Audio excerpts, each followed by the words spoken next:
Agradezco este día a la doctora Claudia Sheinbaum, la jefa de gobierno de la Ciudad de México, esta charla en su visita a Puebla. ¿Cómo está, doctora? Qué gusto saludarla. Bien, muchas gracias. Pues vine aquí a Puebla invitada primero por el gobernador, por Miguel Barbosa. Firmamos un convenio general sobre temas de seguridad. Aun cuando no somos frontera, pues evidentemente la Ciudad de México y Puebla compartimos muchísimas cosas, comercio, transporte de pasajeros, mucha movilidad. Y por eso es importante pues que haya comunicación. Evidentemente todo es en coordinación con el gobierno de México, pero firmamos este convenio, yo aprecio mucho al gobernador. Y después, invitada por la Universidad de Puebla, Autónoma de Puebla, la Benemérita, estuvimos aquí dando una plática sobre las políticas que hemos hecho en el gobierno de la ciudad. Estamos cumpliendo casi 4 años. Justo sobre el tema de este convenio firmado con el gobernador del estado, ¿qué alcances tiene? ¿Qué implicaciones tiene? Pues es colaboración, principalmente nosotros en la ciudad hemos disminuido mucho los índices delictivos, casi 60%, los homicidios dolosos casi en 60%, también en Puebla se ha hecho un gran esfuerzo. Y es una estrategia que, repito, junto con el gobierno de México, pues tiene que ver con prevención, atención a los jóvenes, con varios programas. De igual manera, nosotros en la policía le dimos por ley la facultad de investigación e inteligencia, cosa que no tiene ninguna otra policía de nuestro país. La coordinación con la Fiscalía General de Justicia, obviamente autónoma. La coordinación inclusive con el Poder Judicial, que nos ha permitido tener pues estos beneficios, este alcance de los niveles de seguridad en la ciudad. Y por otro lado, la coordinación permanente en las distintas áreas, inclusive nosotros tenemos comisiones de seguridad ciudadana por colonia, que están en comunicación con la policía, y esta experiencia poderla trasladar a Puebla. Puebla, por ejemplo, aunque no tiene que ver directamente con seguridad, pero recientemente hizo reformas al Poder Judicial que nos interesa mucho saber cómo se hicieron. Entonces, una comunicación.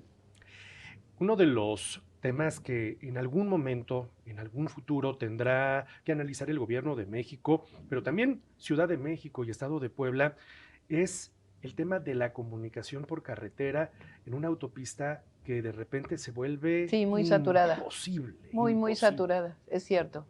Y sobre todo la llegada a la Ciudad de México. Ahora se está haciendo, porque finalmente es Puebla, obviamente el Estado de México y sus municipios y la Ciudad de México. Entonces estamos haciendo un esquema de transporte público desde Chalco hacia la Ciudad de México, porque increíblemente esa parte satura mucho Ujú. la movilidad. Es un proyecto conjunto entre el Gobierno de México, el Presidente de la República. De hecho, hemos tenido muchas reuniones directamente con él, el Gobernador del Estado de México y nosotros.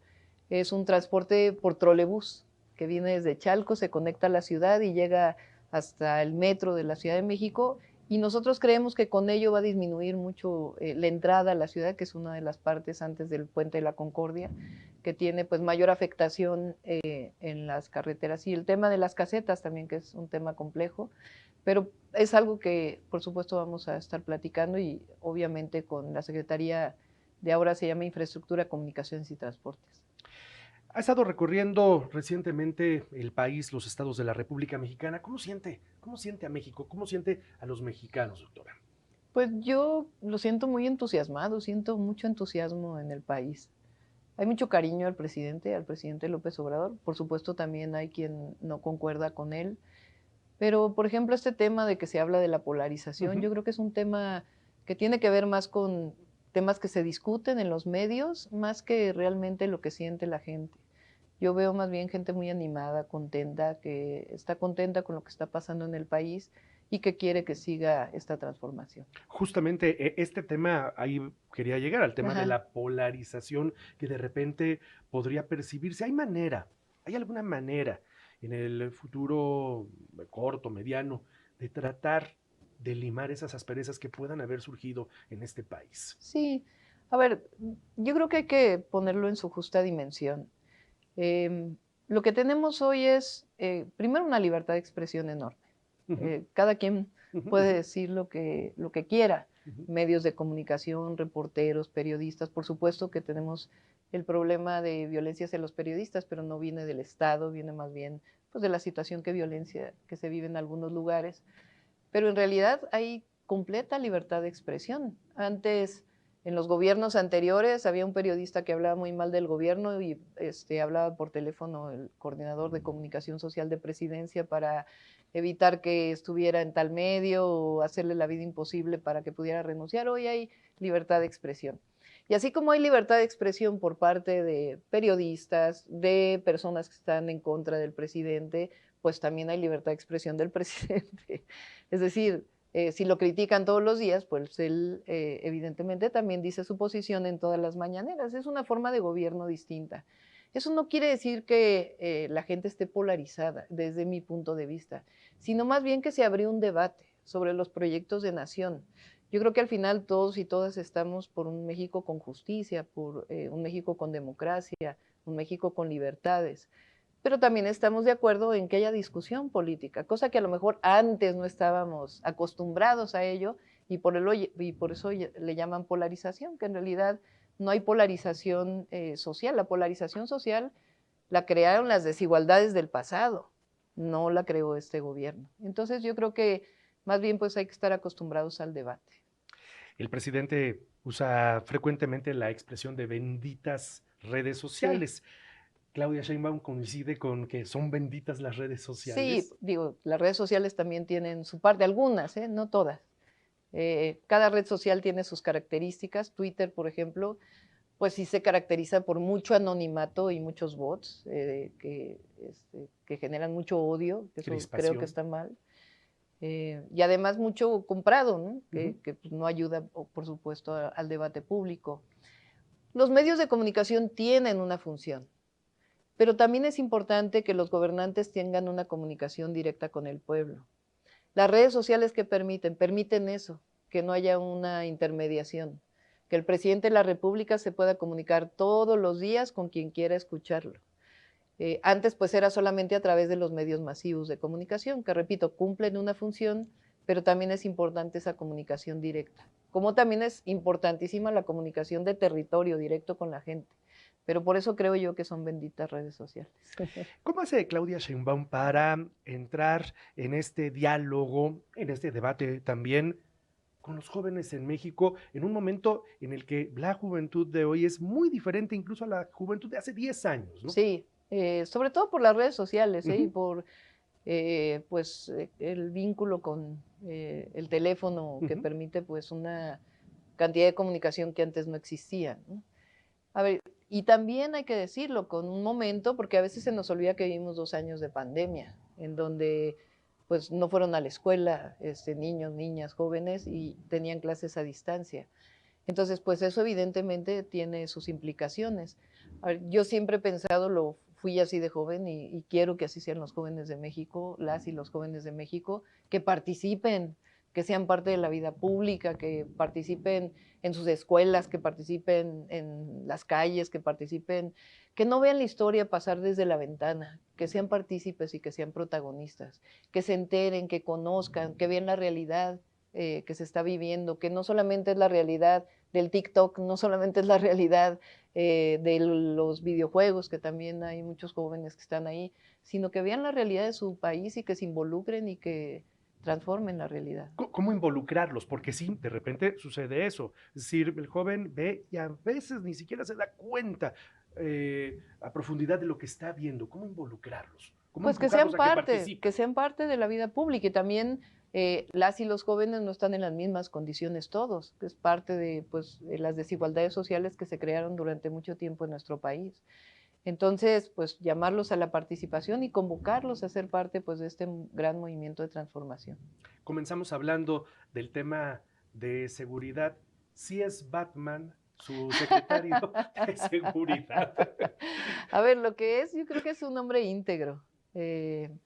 Es curioso porque evidentemente nuestro secretario de Seguridad Ciudadana, Omar García Harfuch, pues es un gran secretario, un hombre muy preparado, muy capaz, con mucho liderazgo en la corporación, pero también hay que decirlo, la fiscal general de justicia, que tiene un perfil distinto, viene de la lucha de los derechos humanos, del feminismo, ella fue abogada laboralista durante muchos años. Omar, sin la fiscal, pues no habría el beneficio que hemos tenido. Igual manera, también el Poder Judicial ha hecho su parte y todos han hecho su parte. Entonces, pues es un hombre muy valiente, pero también es un gran equipo el que tenemos en la ciudad. A bote pronto, ¿qué más le gusta de Puebla? Pues fíjense que en el 2012, bueno, mi madre le gusta mucho la Talavera, entonces de chicos nos veníamos mucho a Puebla. Sus aretes son de Pero Talavera, sí, por me lo los que acaba estoy de viendo. regalar una compañera. Pero además, además de los chiles en nogada, en el 2012 el presidente López Obrador me nombró responsable de algunos distritos de aquí de Puebla. Entonces tuve pues la gran oportunidad y el privilegio de conocer Izúcar de Matamoros, que se conoce muy poco, parece más Morelos que Puebla, pero es Puebla. Atlisco, debajo del volcán Popocatépetl, que también es bellísimo. Me tocó estar en Tepeaca con pues esta iglesia que tienen del Niño Doctor, la conocí entonces. Tecamachalco, Tehuacán, que tiene pues una geografía completamente distinta y un recurso natural distinto, y Ajalpa también. Entonces esa parte la conocí muy bien y por supuesto pues Puebla tiene una gran diversidad, entonces pues feliz de estar aquí. Va mañana a la Fórmula 1, 3 años más la Fórmula 1 en la Ciudad Sí. de México. Fíjese que no voy a ir. Y tengo mis razones, porque me criticaron mucho porque dije que si fifí o no fifí la Fórmula 1. Entrar a un deporte como Fórmula 1 o este gran espectáculo que es la Fórmula 1, pues es realmente para las personas que pueden pagar el boleto. El boleto es muy caro.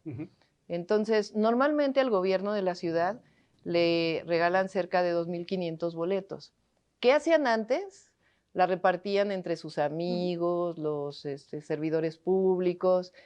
Entonces nosotros decidimos que la tengan aquellos que nunca han tenido la oportunidad de ir a la Fórmula 1. El primer año se la dimos a niños y niñas que van a un programa que nosotros tenemos que se llama Pilares, que son centros comunitarios en las zonas pues, de mayor marginación de la ciudad. El segundo año se lo dimos a los trabajadores de la salud, médicos, enfermeras, pues Muy por merecido, ser ¿no? héroes del COVID. Y este tercer año se lo dimos a niños y niñas de secundaria o a adolescentes de secundaria, también de las secundarias en las zonas de mayor marginación. Y de esa manera, pues por supuesto, no todo el mundo tiene esa posibilidad, pero igual y que les apasiona y se convierten en los próximos ingenieros de Fórmula 1 o todo lo que significa lo que está atrás, además de lo que vemos. Pero al mismo tiempo, pues deja una derrama económica enorme para la ciudad. Entonces, si son 3 años más, nosotros le dimos la característica a Fórmula 1. Antes se pagaban 1,000 millones de pesos del erario público para la Fórmula 1. Y nosotros lo que hicimos fue convocar a muchísimos empresarios y decirles, a ver, queremos que siga habiendo Fórmula 1, hay muchos beneficios, ayúdenos a que continúe. Y entonces ahora son recursos privados con los que se hace Fórmula 1. La veo contenta. Sí, pues imagínese de este recibimiento que tuve aquí en Puebla, pues claro, cómo no voy a estar feliz. Así que muchas gracias. Al contrario, yo le agradezco mucho estos minutos de charla. Bienvenida a Puebla. Muchas gracias.